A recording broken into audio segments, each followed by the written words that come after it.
Hello दोस्तों, आप सभी का स्वागत है आपके अपने यूट्यूब चैनल नॉलेजपुर में। आज के वीडियो में मैं आपके साथ डिस्कशन करूंगा ज्योग्राफी का चैप्टर 1 भारत संसाधन एवं उपयोग। इनके जितने भी ऑब्जेक्टिव क्वेश्चन हैं जो कई बार प्रीवियस ईयर में पूछे गए हैं और जिनकी संभावना है कि आपके आगामी 2022 के बोर्ड एग्ज़ाम में आपसे पूछे जा सकते हैं, मैंने उन सभी प्रश्नों को रखा है। तो आप इस वीडियो को शुरू से लेकर अंत तक ज़रूर देखिएगा। अगर आपको किसी भी प्रश्न का आंसर पता है तो आप वीडियो को रोक कर उसे कमेंट सेक्शन में लिखने का प्रयास ज़रूर कीजिएगा, क्योंकि इनसे आपका कॉन्फिडेंस बढ़ेगा। तो चलिए बिना देरी करते हुए हम शुरू करते हैं आज के इस वीडियो को।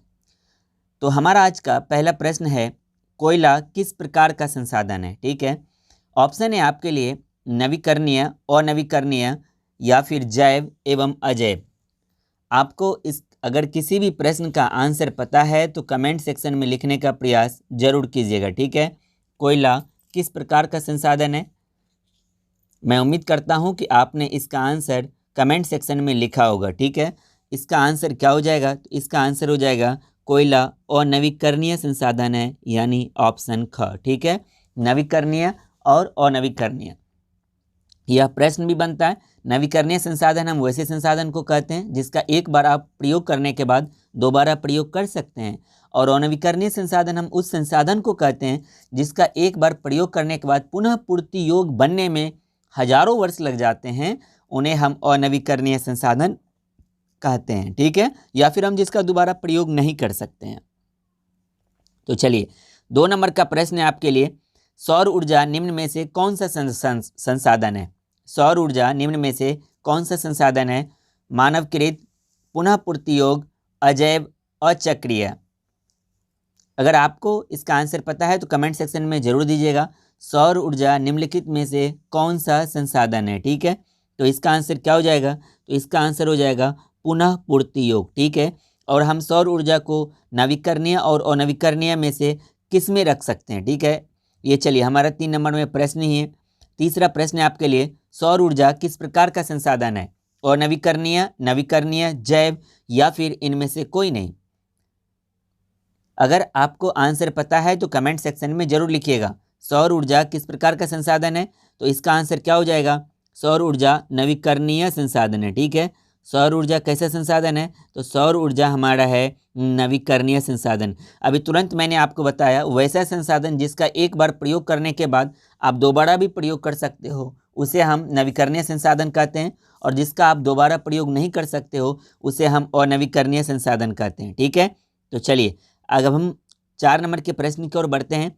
4 नंबर का प्रश्न है आपके लिए, तट रेखा से कितने किलोमीटर क्षेत्र सीमा अपवर्जक आर्थिक क्षेत्र कहलाता है। ठीक है, तट रेखा से कितना किलोमीटर क्षेत्र सीमा अपवर्जक आर्थिक क्षेत्र कहलाता है। तट रेखा से क्या तात्पर्य हो गया, मान लीजिए ये इस प्रकार से भारत की बाउंड्री है। ठीक है, तो ये जो हमारा तट रेखा है ना, यहाँ से कितना किलोमीटर तक का क्षेत्र अपवर्जक आर्थिक क्षेत्र कहलाता है, प्रश्न आपसे यही पूछ रहा है।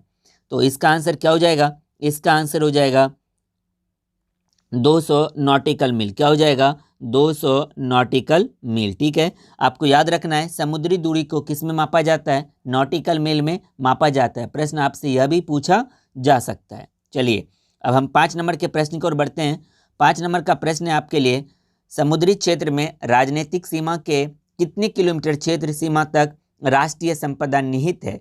मतलब कितने किलोमीटर तक के क्षेत्र को हम राष्ट्रीय संपदा कहते हैं। ऑप्शन है आपके लिए 10.2 किलोमीटर, 15.5 किलोमीटर, 12.2 किलोमीटर या फिर 19.2 किलोमीटर। ये बहुत ही आसान प्रश्न है। मैं उम्मीद करता हूँ आप इसका आंसर कमेंट सेक्शन में जरूर दे दिए होंगे। ठीक है, तो इसका आंसर क्या हो जाएगा, इसका आंसर हो जाएगा 19.2 किलोमीटर। यानी राष्ट्र समुद्री क्षेत्र से राजनीतिक सीमा के कितने किलोमीटर क्षेत्र तक, तो समुद्री क्षेत्र से ये मान लीजिए ये हमारा हो गया समुद्री क्षेत्र, तो यहाँ से लेकर 19.2 किलोमीटर तक के क्षेत्र को हम बोलेंगे क्या, राष्ट्रीय संपत्ति या फिर राष्ट्रीय संपदा बोलेंगे। ठीक है, चलिए अब हम 6 नंबर के प्रश्न की ओर बढ़ते हैं। 6 नंबर का प्रश्न आपके लिए, प्रथम पृथ्वी सम्मेलन कहाँ हुआ था।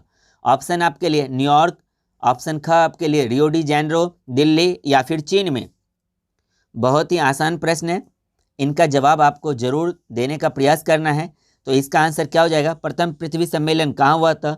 तो वो हुआ था रियो डी जेनेरो में। कहाँ हुआ था? रियो डी जेनेरो में। ठीक है, ये रियो डी जेनेरो कहाँ का शहर है? तो ये याद रखिए ब्राजील का शहर है रियो डी जेनेरो। ठीक है, इस चीज़ को भी आपको ध्यान में रखना है। चलिए अब हम अगले प्रश्न की ओर बढ़ते हैं।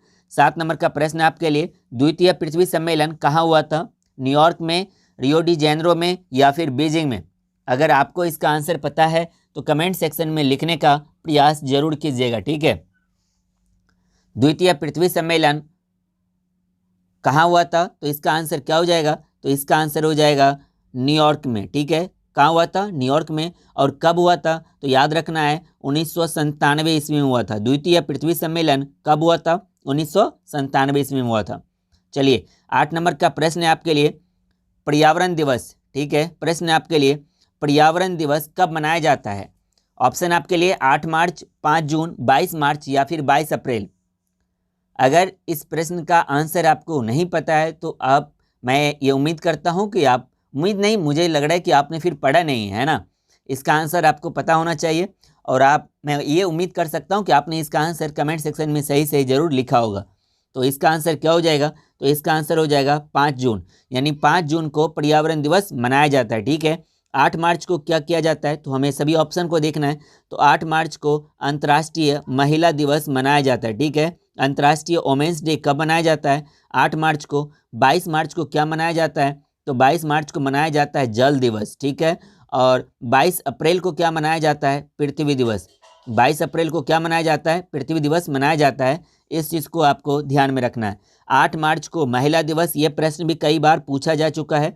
5 जून को पर्यावरण दिवस, 22 मार्च को जल दिवस और 22 अप्रैल को पृथ्वी दिवस। ठीक है, चलिए अब हम अगले प्रश्न की ओर बढ़ते हैं। 9 नंबर का प्रश्न आपके लिए, डाकुओं की अर्थव्यवस्था का संबंध है? किनसे है डाकुओं की अर्थव्यवस्था का संबंध? ऑप्शन क है आपके लिए संसाधन संग्रहण से, संसाधनों के अनियोजित दोहन से, संसाधन के नियोजित दोहन से, या फिर इनमें से कोई नहीं। अगर इसमें से किसी भी प्रश्न का आंसर अगर आपको पता है तो आप कमेंट सेक्शन में कमेंट करते रहिएगा। ठीक है, तो इसका आंसर क्या हो जाएगा? तो इसका आंसर हो जाएगा संसाधन के अनियोजित दोहन से। ठीक है, यानी ऑप्शन ख इसका सही आंसर हो जाएगा, क्योंकि डाकुओं की अर्थव्यवस्था का संबंध संसाधन जमा करना नहीं होता है, उनका होता है अनियोजित दोहन करना। मतलब जितना जल्दी खत्म हो रहा है कोई बात नहीं, उन्हें लोगों के हितों से कोई लेना देना नहीं होता है। ठीक है, चलिए 10 नंबर का प्रश्न है आपके लिए, सर्वप्रथम पर्यावरण संरक्षण हेतु सम्मेलन कब हुआ था? ठीक है, यहाँ पर है कब हुआ था। ठीक है, कब हुआ था? सर्वप्रथम पर्यावरण संरक्षण हेतु सम्मेलन कब हुआ था? ऑप्शन है आपके लिए 1960 ईस्वी, 1962 ईस्वी, 1971 ईस्वी या फिर 1972 ईस्वी। तो इसका आंसर क्या हो जाएगा? तो इसका आंसर हो जाएगा 1972 ईस्वी। इसका आंसर क्या हो जाएगा? 1972 ईस्वी। ठीक है, तो चलिए यहाँ पर आप बताइए जरा कि 1972 ईस्वी में प्रथम पृथ्वी पर्यावरण संरक्षण हेतु जो सम्मेलन हुआ था ये कहाँ हुआ था? इसका आंसर आपको कमेंट सेक्शन में बताने का प्रयास करना है।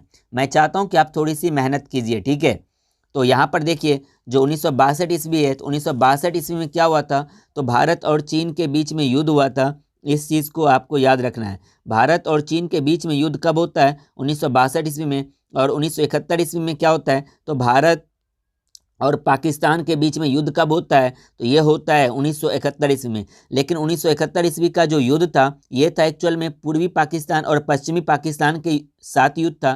तो भारत ने पूर्वी पाकिस्तान का साथ दिया था, जो अब बांग्लादेश के रूप में उभर कर आया भारत के सहयोग के कारण ही। तो हम यह, इसमें से एक प्रश्न और बन सकता है कि बांग्लादेश का उदय कब हुआ? तो आप क्या बोलोगे? 1971 ईस्वी में। ठीक है, तो इस चीज़ को भी आपको ध्यान में रखना है। और भारत के साथ, पाकिस्तान के साथ हमारा एक और युद्ध हुआ था 1965 ईस्वी में। ठीक है, 62 में चीन के साथ हुआ, 65 में पाकिस्तान के साथ हुआ, 71 में फिर हुआ और फिर 1999 में भी हुआ था। ठीक है, तो चलिए अब हम अगले प्रश्न की ओर बढ़ते हैं। 11 नंबर का प्रश्न आपके लिए, नर्मदा बचाओ आंदोलन से संबंधित कौन है? ठीक है, यानी कौन संबंधित है नर्मदा बचाओ आंदोलन से? तो आपके लिए ऑप्शन है मेधा पाटेकर, सुंदरलाल बहुगुणा, महात्मा गांधी या फिर इनमें से कोई नहीं। बहुत ही आसान प्रश्न है, कमेंट सेक्शन में आप जवाब देने का प्रयास जरूर कीजिएगा। तो इसका आंसर क्या हो जाएगा? तो इसका आंसर हो जाएगा मेधा पाटेकर। नर्मदा बचाओ आंदोलन से कौन संबंधित था? तो मेधा पाटेकर जी संबंधित थे। ठीक है, चलिए 12 नंबर का और आज का अंतिम प्रश्न है आपके लिए, चिपको आंदोलन से कौन संबंधित है?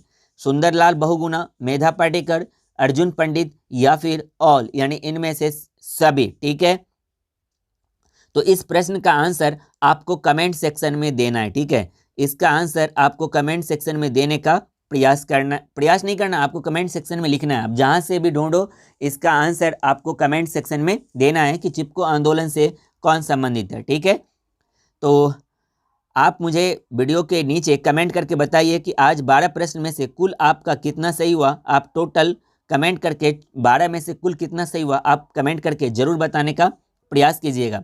आपकी जानकारी के लिए मैं बता दूं कि आपके अपने चैनल नॉलेजपुर पर हिस्ट्री का और इकोनॉमिक्स का, दोनों का, हिस्ट्री का भी और इकोनॉमिक्स का भी, ऑब्जेक्टिव और सब्जेक्टिव, ऑब्जेक्टिव को बहुत ही मैंने डिटेल से और सब्जेक्टिव को बहुत ही सरल तरीके से मैंने समझा दिया है।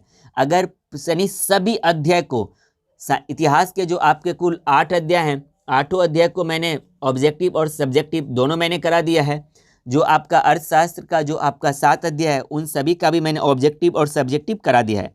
तो आप जाइए चैनल के प्लेलिस्ट में, वहाँ लिखा हुआ क्लास 10th हिस्ट्री और क्लास 10th इकोनॉमिक्स में जाके सभी वीडियो को देखिए, 100% आपका फ़ायदा होगा। ठीक है, अब हमारा ज्योग्राफी भी शुरू हो गया है। तो आज ज्योग्राफी का हमने पहले अध्याय का डिस्कशन किया, इनके बाद हम इनसे संबंधित जितने भी प्रश्न आते जाएंगे हम सभी को डिस्कशन करेंगे और हम प्रयास करेंगे कि ज्योग्राफी और जो हमारा पॉलिटी बचा हुआ है वो हमारा दिसंबर के एंड तक अच्छे तरीके से सब्जेक्टिव और ऑब्जेक्टिव दोनों खत्म हो जाए। ठीक है, तो अगर आपको यह वीडियो अच्छा लगा तो इस वीडियो के लिंक को आप अपने 20 सबसे अजीज दोस्तों के साथ शेयर जरूर कीजिएगा। ठीक है, इस वीडियो के लिंक को आपको मात्र अपने 20 दोस्तों के साथ शेयर करना है जो आपका बहुत ही ज़्यादा क्लोज है। तो इस लिंक को आप व्हाट्सएप पे फॉरवर्ड कीजिए। अगर आप फेसबुक यूज करते हैं तो फेसबुक पर इस लिंक को शेयर करके आप अपने दोस्तों के साथ टैग जरूर कीजिएगा।